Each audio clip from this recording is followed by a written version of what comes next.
Matthieu Ricard is a French Buddhist monk and former molecular biologist. Neuroscientists have declared him the happiest man that they have ever tested. If you googled the phrase, "the world's happiest man," he's the first result to appear. Matthieu himself thinks that this is a media-driven overstatement. He says it is a somewhat flattering title, but thinks it's absurd and says he knows happier monks himself. He was born in France in 1946. His mother was an abstract artist and his father was Jean-François Revel, a famous French philosopher. Due to his parents' connections, Ricard grew up among the personalities and ideas of French intellectual circles. Matthieu went on to become a scientist. He studied molecular genetics and completed his PhD under the supervision of a Nobel Prize winner.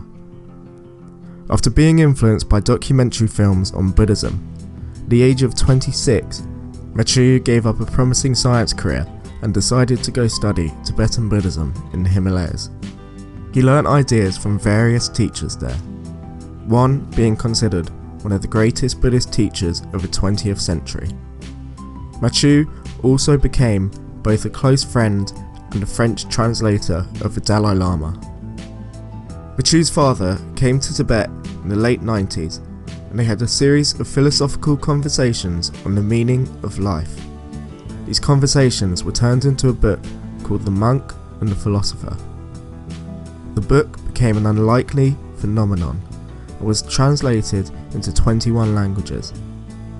Ricard then returned back to the Western world, becoming more involved in research on the science of meditation. He participated in a study which led to the World's Happiest Man title.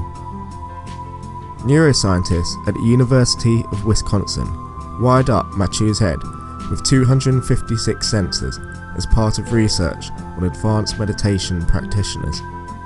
The scientists were shocked to see that Ricard's brain, along with other meditators, produced levels of gamma waves never reported before in the literature of neuroscience. Gamma waves are hypothesized to be linked to attention, learning, and memory.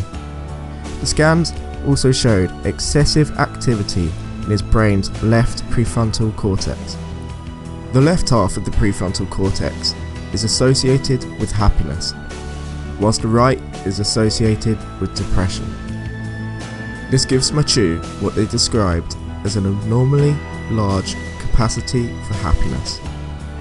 What are 4 things that makes Matthieu so happy? He believes that happiness is a skill, and that anyone can improve their base level of happiness.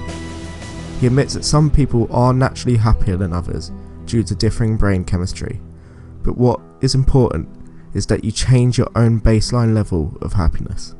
2. Transforming the mind through meditation. He says that meditators can control their response to emotional events much better. 3. That life is ultimately about our happiness, and so we should be focusing more time and attention on how to cultivate this. We spend little time on focusing what matters the most, the way our mind functions. 4. He believes that we focus on our external conditions too much. If we have X, then we might be happy. But what if we lose that thing? We already are losing happiness. Focus instead internally. Different people go through the same thing. One person might cry at it, the other might laugh.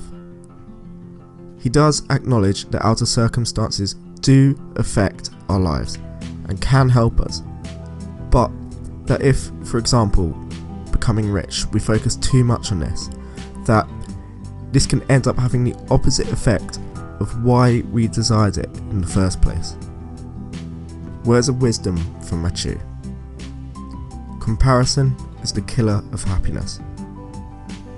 Meditation is not just blissing out under a mango tree. It completely changes your brain. Those who say they don't have enough time to meditate should look at the benefits. If it gives you the resources to deal with everything else during the other 23 hours and 30 minutes, it seems a worthy way of spending half an hour. What is Matthieu up to today? He is a very busy monk. If he is lucky, he gets 3 months a year back in a small Nepalese hermitage. He has released more books on the subjects of meditation and happiness.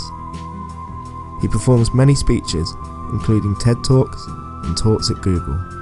He runs a small humanitarian NGO, providing healthcare, education and social services for people in need from Nepal, India and Tibet.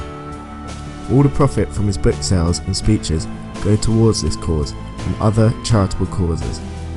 He still accompanies the Dalai Lama in French-speaking countries and at science conferences. And he is also engaged in research on the effect of mind training on the brain at Madison, Wisconsin, Princeton and Berkeley.